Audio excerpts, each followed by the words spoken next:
பண்ணி வச்சிருக்கிறார். கடவுள் எனக்கு என்ன தருவாரு? எனக்காக அவர் எதுவுமே செய்யாத மாதிரி இருக்குது. எனக்காக என்ன செய்ய போறாரு? நிறைய நேரத்தில் நம்ம மனசுல ஒரு கேள்வி இருக்குது, நமக்கு என்ன கடவுள் ரெடி பண்ணி வச்சிருக்கிறாரு? உங்களுக்காக ஆண்டவர் நிறைய காரியங்களை சிலர் மூலமா செஞ்சுக்கிட்டே இருக்கிறார். இந்த இயற்கையின் மூலமா கத்த செஞ்சுட்டு இருக்கிறார். எத்தனை பேருக்கு தேன் சாப்பிடுறது பிடிக்கும்? எல்லாருக்கும் பிடிக்கும் இல்லையா?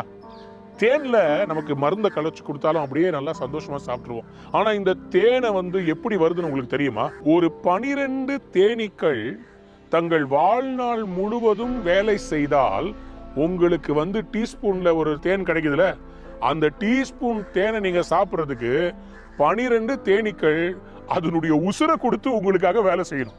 சரியா?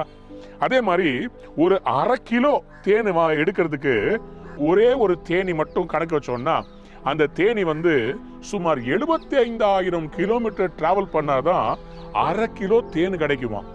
75,000 கிலோமீட்டர் சொன்னா பூமியை கிட்டத்தட்ட 2 முறை சுத்தி வருவதற்கு அது ஈக்குவலா இருக்குதுங்க. கொஞ்சம் யோசித்து பாருங்க. இந்த தேனீக்கள் எல்லாம் சேர்த்து வைத்த இந்த தேனை அசால்ட்டா நம்ம எடுத்து நம்ம சாப்பிட்டுறோம். நாங்க சின்ன வயசுல இருக்கும் போது எங்க அம்மா தேன் பாட்டில் வச்சுட்டு போனாலே கரெக்டா பென்சில்ல சாக் பீஸ்ல மார்க் பண்ணிட்டு போவாங்க. ஏன்?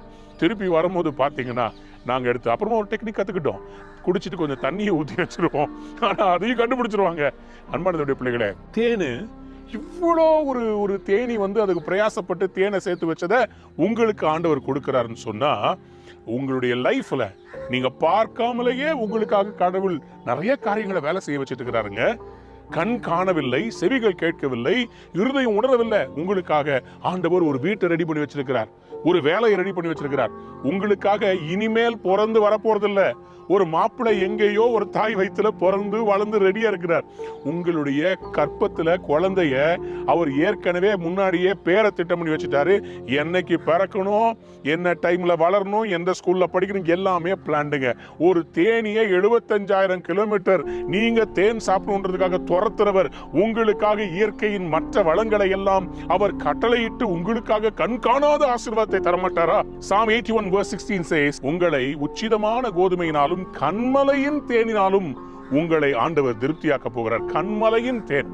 இந்த பிளெயின்ஸ்ல கிடைக்கிற தேனுக்கும் கண்மலை தேனுக்கும் டிஃபரன்ஸ் இருக்குதுங்க.